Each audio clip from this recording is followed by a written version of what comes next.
Саламатсызбы, Азаттыктын көрөрманы жана угарманы. Азаттыктын 2-1 форматындагы эксклюзив маегинин бул жолку коногу Жогорку Кеңештин депутаты, социал-демократиялык фракциянын төрага орун басары Төрөбай Зулпукаров. Бүгүн биз Бакыт Асанов жана мен Бурулкан Сарыгулова экөөбүз берүүнү алып барып жатабыз. Кош келдиңиз биздин студиябызга. Адегенде эле ушул биринчи суроо сизге жакында Социал-демократтар партиясынын башкаруучу партия деп жүрбөйбүзбү? 31 мартта курултай өткөнү жатат да. Анан сиз саясий кеңештин мүчөсүсүз да. Сөз маалыматыңыз бар. Тактап айтып коесузбу, күн тартибинде эмне маселелер бар? Азыр саясий кеңештин баягы мүчөлөрү жолугуша элек. Анан кийин негизги маселе өзүңүздөр билесиздер, буга чейин дагы айтылып кеткен. Ошол Алмаз Шаршенович президент болгон учурда ошол партиянын төрагалыгынан кеткен болчу да. Бирок мыйзам боюнча ошол 63 статьянын 4-пунктунда жазылып турат. Кайсы бир жаран эгерде президент болуп шайланса, ошол партиялуулугун токтото турат деген жери бар да. Азыр автоматтык түрдө эле президенттик мөөнөтү бүтүп, ошол Сооронбай Шарипович инаугурация өткөндөн кийин автоматтык түрдө эле партиянын мүчөсү, ошондой эле партиянын лидери болуп калат да. Бирок ошого карабастан баягы дагы бир жолу партиянын ошол лидери катары бекитип коелу деген бир ойлор. Легитимдүүлүгүн дагы бир жолу тастыктап коюш керек. Тастыктап коелу деп. Негизи Алмаз Шаршенович президенттик шайлоого чейин партиянын лидери болгон, партиянын мүчөсү болгон. Анан бүгүнкү күндө да ошо партиянын лидери болуп турат. Бир эле маселеби? Бир маселе, андан кийин азыр ошол келечектеги парламенттин шайлоолор, ошондой эле бүгүнкү күндөгү саясий кырдаал жөнүндө мисалы үчүн каралып калышы мүмкүн. Аны саясий кеңеш отуруп, анан кийин съездде карала турган маселелерде күн тартибин бекитиш керек да. Азырынча биз чогулуп элекпиз. Бир ушул жуманын аягында болот да. Бир аз эле убакыт калды, демек жакынкы аралыкта чогулат экенсиздер да. Жакынкы арада чогулуп калышы мүмкүн. Ошондой болсо дагы албетте ушул курултай абдан коомчулукту дагы саясатчыларды да күттүргөн бир чоң иш-чара катары күтүп атат. Коомчулук, журналисттер дагы байкап аңдып атабыз, эмне болуп кетет экен, кандай маселе каралат экен деп. Анан кандайдыр бир өзгөрүүлөр болушу мүмкүнбү? Себеби Алмазбек Атамбаев дагы айтты эле, ушул мен кеткенден кийин партияны колго алам, партияда тазалоо иштери болот деп. Анан эми сиз баары бир саясий кеңештин мүчөсүсүз, мындай ачык айтып ак сүйлөгөндө кандай өзгөрүүлөр болушу мүмкүн? Эми сөзсүз бул эми партияларда өзүңүздөр билесиздер, социал-демократтар партиясынын ушул түзүлгөнүнө бир канча жыл болду. 25 жылдан ашуун мына партия катары жүрөт да. Бирок эгерде мындай карап көрө турган болсок, көрүнүктүү саясатчылардын көпчүлүгү ушул социал-демократтар партиясынан чыккан. Ал партиялардын көпчүлүгү өзүнчө мисалы үчүн партия кылып учурунда түзүп кеткен. Мына ошол Өмүрбек Токтогулович Бабанов социал-демократтар партиясында учурунда штабты башкарып, Темир Эргенбаевич, ошондой эле Акылбек Үсөнбекович Жапаров дегендер, Тагаев деген инсандар, булар баардыгы социал-демократтар партиясында болуп келген да. Бирок бул биздеги мисалы үчүн мындай мыйзам көрүнүштүү эле баягы мыйзамдуу эле нерселер болсо керек да. Тазалануу болушу толук ыктымал, тазаланып туруш керек партияда. Эми жана сиз айтып аткан атаган саясатчылар эми алар өздөрүнүн өзүнчө партияда башка көз карашты экенин нече далилдешкен шайлоолор аркылуу. Биз азыркы ушул кырдаалдагы чыныгы бүгүнкү СДПКнын, КСДПнын тазалануусу жөнүндө кызыгып сурап аткандагыбыз да. Негизинен эле Төрөбай мырза, акыркы учурда социал-демократтардын ортосунда бир ажырым жөнүндө сөз болуп атат. Бул негизинен ушул мурдагы жана учурдагы президенттин мамилесине байланыштырылып жатат. Анан тегин жеринен чыкпаса керек. Чындыгында эле ушул эки саясий лидердин ортосунда, санаалаштардын ортосунда кандайдыр бир пикир келишпестик жокпу? Мен партиябыздын лидери Алмаз Шаршенович Атамбаев менен дагы жолугушуп турам. Ошондой эле Сооронбай Шарипович мен дагы бир жолу жолугуштум. Бирок экөөнүн сүйлөгөн сөзүндө мисалы үчүн бир баягы бири-бирине болгон таанычын анча байкай бербедим да.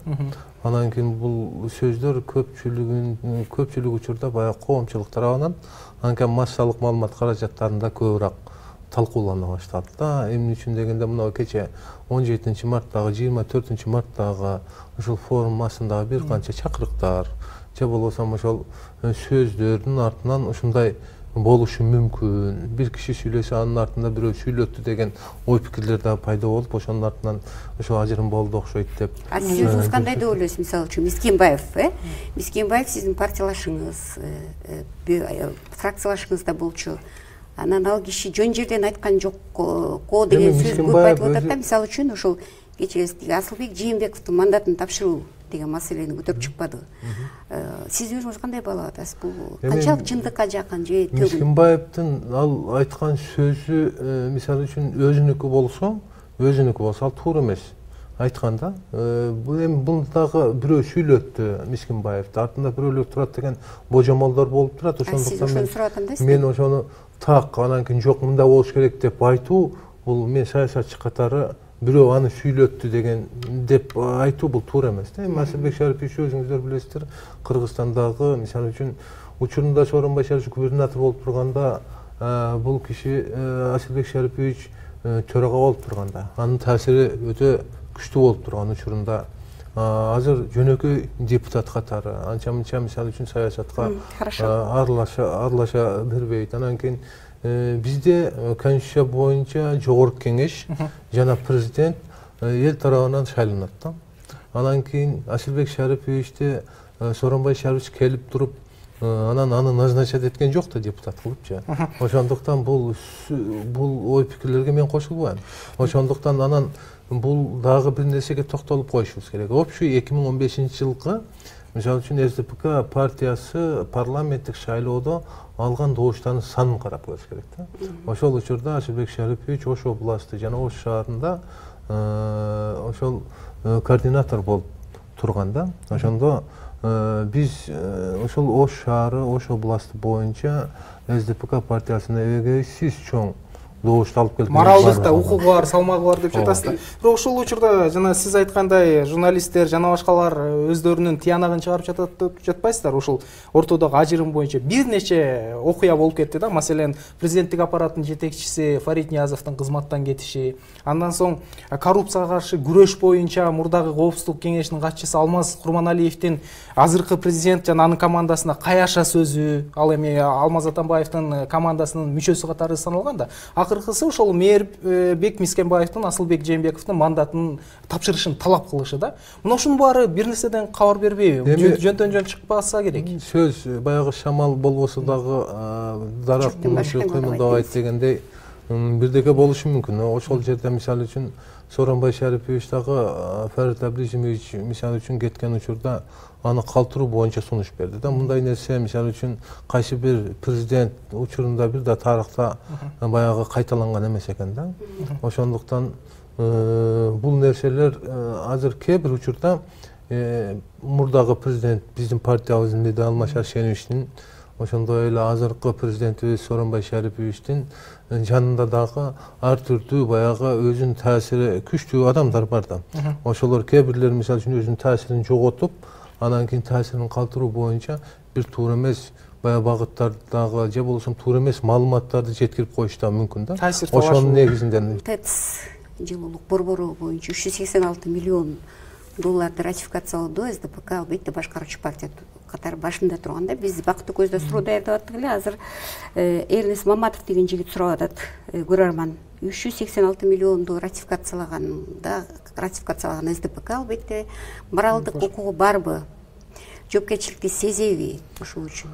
СДПК партиясы 120 депутаттын 26 депутаты болчу учурундачы. Анан кийин СДПК партиясынын 26 депутаты 100% эгерде ошол мыйзам долбоорун ратификациялаганда дагы эгерде добуш бергенде дагы жалпы добушу жетмек эмес да. Ошондуктан бул жерде сөз ратификацияда эмес.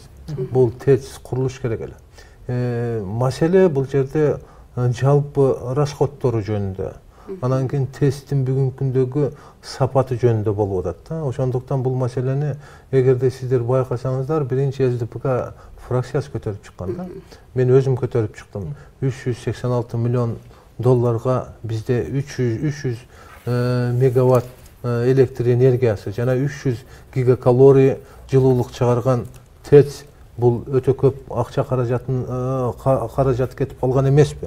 Ошол эле Тажикстанда 341 миллион акча каражаты кетиптир, бирок жаңы ТЭЦ куруптур.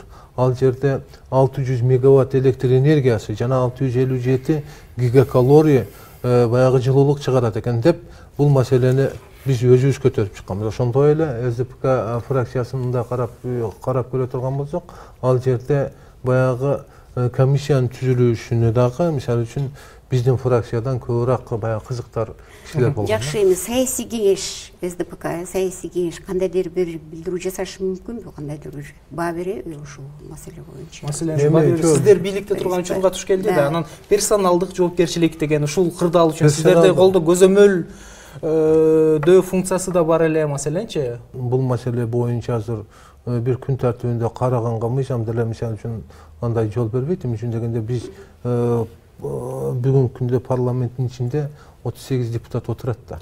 Анын ичинде саясий кеңештин мүчөлөрү да бар. Бизде Данияр Абдыбеков деген көрөрман сурап атат, дагы ушул темага байланыштуу экен. Ушул маселе боюнча, ушул жылуулук электр борбору боюнча ушул маселеге байланыштуу өкмөт отставкага кетип калышы мүмкүнбү? Өкмөттүн отчету качан угулат? Бул эми комиссиянын жүрүшү менен карайт. Комиссиянын жүрүшүндө эгерде ушул коррупциялык элементтер так анык эми билинип эле калды, кээ бир жерлерде өзүңүздөр барып угуп атабыз да. Бүгүнкү күндө бир ат ишти $600 деп атса, жок бул ТЭЦ туура курулган деп ким айтмак?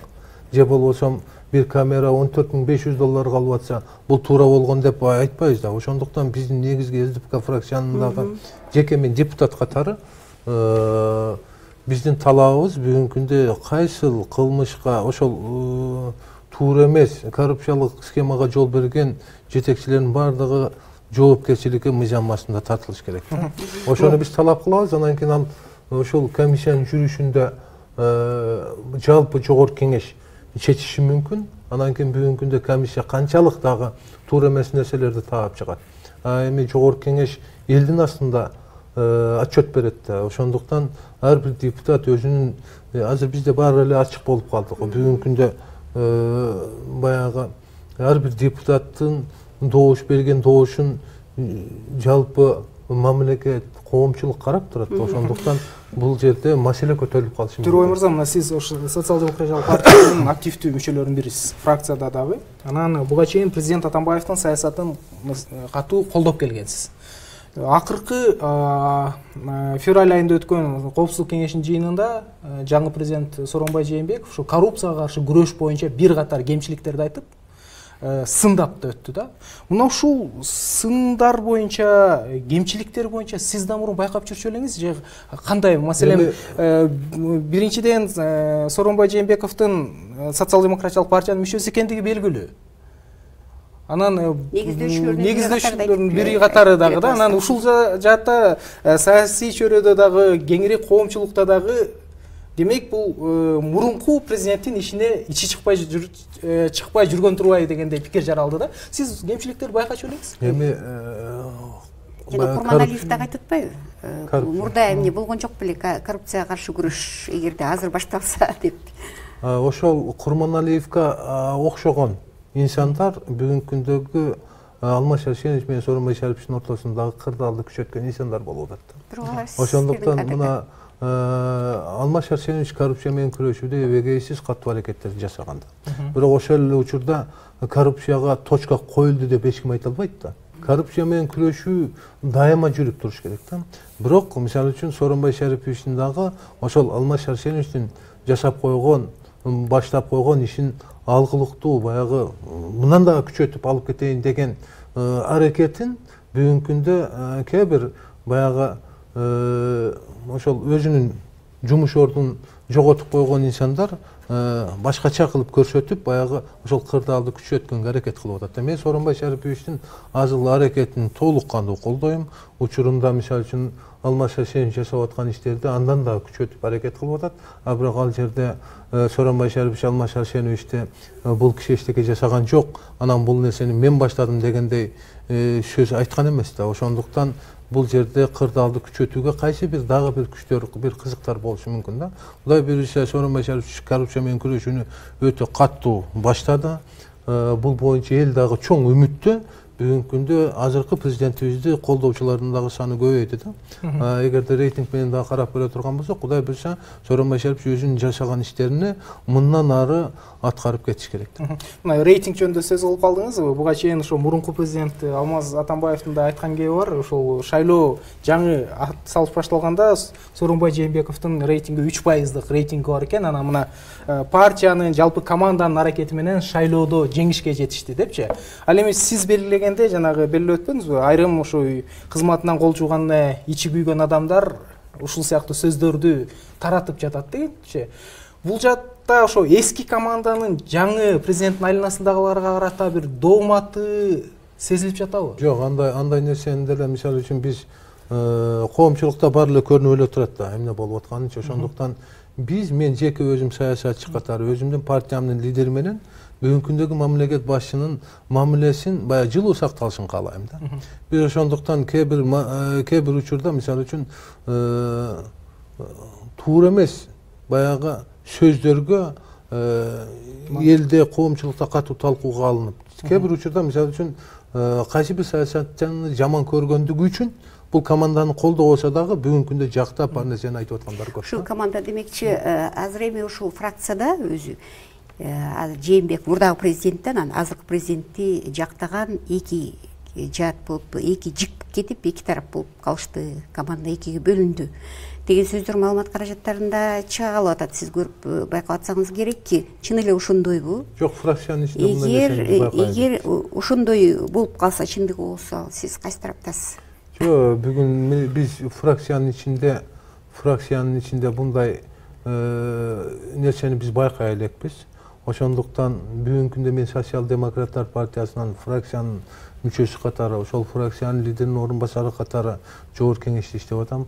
Партиянын лидери Алмаз Шаршеновичти мен өзүм партиянын лидери катары өтө сыйлайм, урматтайм, бирок ошону менен эле бирге бүгүнкү күндө жалпы эл тарабынан шайланган сиз дагы, мен дагы кайсы саясий көз карашта болбойлу партия мамлекетибиздин башчысын президент катары сый урматын ордуна коюшубуз керек. Социал-демократиялык партиянын саясий кеңешинин мүчөсү учурда премьер-министр болуп турат Сапар Исаков. Анан бул Исаков жетектеген өкмөткө абдан көп сын айтылууда. Бир катар долбоорлору ишке ашпай, орто жолдо, ара жолдо калып калган учурлар болду. Анын ичинде ошо сиздер дагы сындап өттүңүздөр, маселен, энергетика жана башка боюнчачы. Жакында эле сиздердин фракциядагы айрым иштерин канааттандырарлык эмес деп тапты. Демек, сиздер ишенип, ошол мандатты берген азыркы учурдагы өкмөт ишенимди аткарган жокпу? Эми ишенимди аткардыбы, аткарбадыбы, мен как жогорку кеңештин депутаты катары өзүмдүн оюмду конституция боюнча, мыйзам боюнча добуш берим менен мен көрсөтөм да. Отчет. Ошондуктан отчет. Жалпысынан бирок эл алдында анан кийин жок, мындай баа берүүгө бул туура эмес баа болуп калат. Эгерде ишеним аткарылбады, ишенгеним жок дей турган болсом, мен анда маселени көтөрүшүм керек. Эртең мен өкмөткө мисалы үчүн ишеним көрсөтпөө жөнүндө маселени көтөрүшүм керек да. Ошондуктан бизде бир канча проблемалар пайда болду, сиз айткандайчы. Ал проблемалар боюнча комиссиялар түзүлдү. Ошону менен эле бирге 2017-жылкы өкмөттүн бюджеттин аткарышы боюнча эртең отчету болот. Ошол маселелерде биз өзүбүздүн оюбузду айтабыз да. Ал учурда мисалы үчүн 2017-жылы жалпы эгерде салыштырып көрсөк, өкмөттө жакшы жумуштар болгон. ВВПнын көтөрүлүшү, ички дүң продукциянын көтөрүлүшү, же болбосо экономиканын көтөрүлүшү, жалпы бюджеттин киреше бөлүгү жана чыгаша бөлүгүн карап көрсөк, 2017-жылы жакшы эле ийгиликтер болгон. Аны жокко чыгаруу болбойт да. Бирок бул маселелерди мисалы үчүн акыркы учурда кээ бир чоң проекттерде проблемалар болуп калды. Негизи ошо реалдуу сектор, ошо ишмердиги мамлекеттик координациянын абалы жөнүндө көп суроолор түшүп атат бизге. Убактыбыздар анын баарын бергенге мүмкүнчүлүгүбүз жетпей калчудай. Бир суроодо ошол ТЭЦ маселесине келгенде деп бирөө Кожокматов Замир Кожакматович деген суроо берип атат. ТЭЦте ошо кырсыкка Атамбаевдин, Жээнбековдун жоопкерчилиги барбы деген суроо болуп атат да. Эми өзү негизи баягы экономикага бүгүнкү күндө өкмөт башчы жооп берет да. Мыйзам чыгарууга жогорку кеңеш жооп берет. Жалпы мамлекеттин баягы коопсуздугуна жана идеологияга президент жооп берет да. Эгерде мындай карап көргөнүбүздө учурундагы баягы премьер-министрлерде бул жерде министрлерде жоопкерчилик көбүрөөк болот да. Анан кийин бизде көп учурларда эгерде байкай турган болсоңуздар, бир комиссия түзүлө турган болсок, өкмөт дайыма айтат. Чарбалык маселелерге силердин кийлигишкенге укугуңар жок депчи. Ошондуктан эгерде мен мындай карасам, Жантөре Жолдошевичтин учурунда бул проект кеткен, анан кийин алардын бүгүнкү күндө канчалык деңгээлде жоопкерчилиги бар, бул комиссия бүгүнкү күндө аныкташ керек. Премьер-министр болгон учурга туш келет го дейм ушул. Жээнбеков жок. Сооронбай Шарипович премьер-министр болгон учурга. Жыйынтыкталышы туш келип атат, ачылышы. Жок, бул жерде Жээнбеков албайт. Сатып алды. Жок, бул Жантөре Сатыбалдиев. Жантөре Сатыбалдиев. Жантөре Жолдошевичтин учурунда бул проект, мыйзам кабыл алынган. Ал жерде бир канча биз стенограмманы да көтөрүп атабыз. Азыр айтып атпайбы, дагы бир депутаттар мисалы үчүн ратификация кылып атканда ойлонбойсуңарбы депчи. Ал жерде 386 миллион долларды биз ратификация кылып атканда ал баягы өкмөт негиздеп берет да. Ошол негиздеген учурда бизде баягы негизги трассаларды дагы алмаштырабыз деген баягы стенограммада сөздөр бар экен да. Бизге таң калып атабыз. Эгерде ошол өздөрү негиздеп берген баягы проект толук кандуу ишке киргенде бул маселе көтөрүлмөк эмес. Дагы бир маселе КСДПнын партиянын саясатына байланыштуу да. Бир мени жакшы уга албай калдым. Продюсер айтып атат, фамилиясын 1 миллион сомдук Кытайдан Компартиядан алган жардам боюнча канча жыл деңгээлде мыйзамга биринчиден каршы келет деп айтылып жатат. Саясий партия бир чет өлкөдөн жардам алууга болбойт деп. Нияз Түмөнбаев деген суроо берип атыптыр, фамилиясы бирге ушул суроону Кытайдан алган миллион сомдун дареги. Азыр бул боюнча мен мына как раз региондордо жүргөндө массалык маалымат каражаттарынан окуп калдым. Анан бул как раз Азаттыкта же болбосо Марал ФМде бир жерде бизде Ыскел Чынбекович көтөргөн экен. Көтөрүп, анан кийин ал боюнча Фарид Абдичевич жооп берген экен.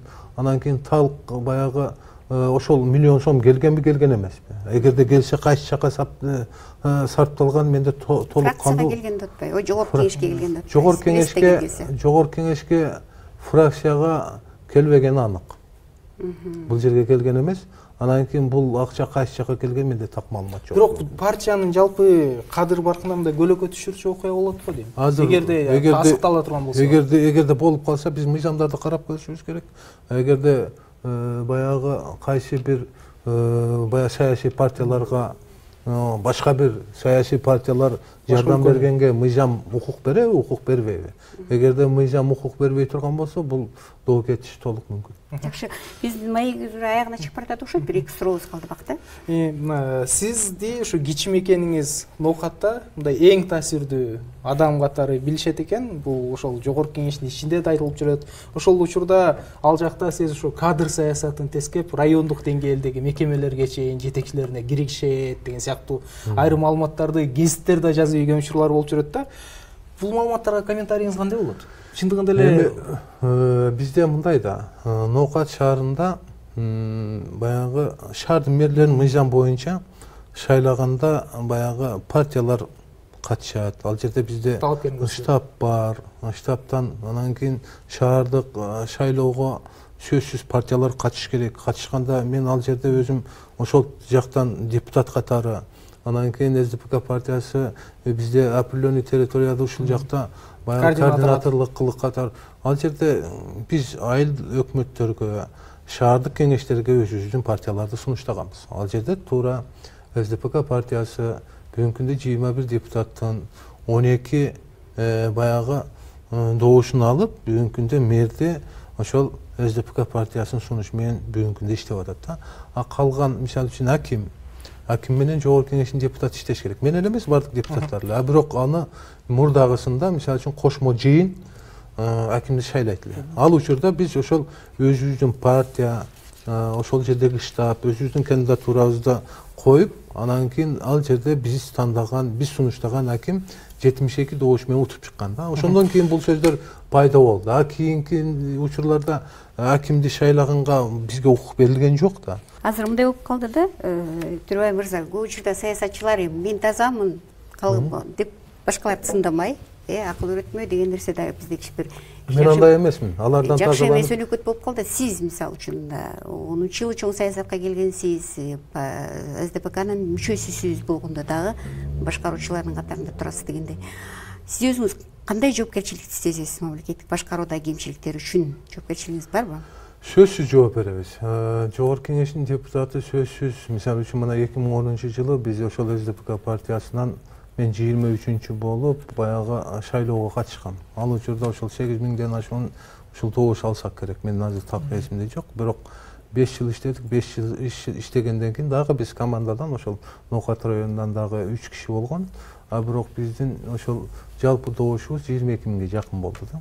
Бул деген элдин биздин жасап аткан жумушка, чыгарган мыйзамдарыбызга же болбосо өкүлчүлүк милдеттерибизди кандай аткарганга баа берүү деп эсептелет да.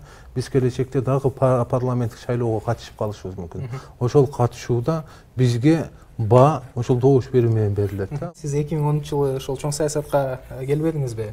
Ага чейин ишкерлик менен күч органдарында иштеп жүрсүз. Ал боюнча да өдө төмөн бир топ сөздөр болду, кандай кеткендигиңиз боюнча. Андан сырткары ишкерлик менен алектенип турсуз. Анан азыркы учурда саясатта ашып кетсе айлыгыңыздар 40 000 сом. Саясатка мындай өзүңдү жакшы жашайм деген киши мамлекеттик кызматка көп деле барбайт. Байлыгыңыз жөнүндө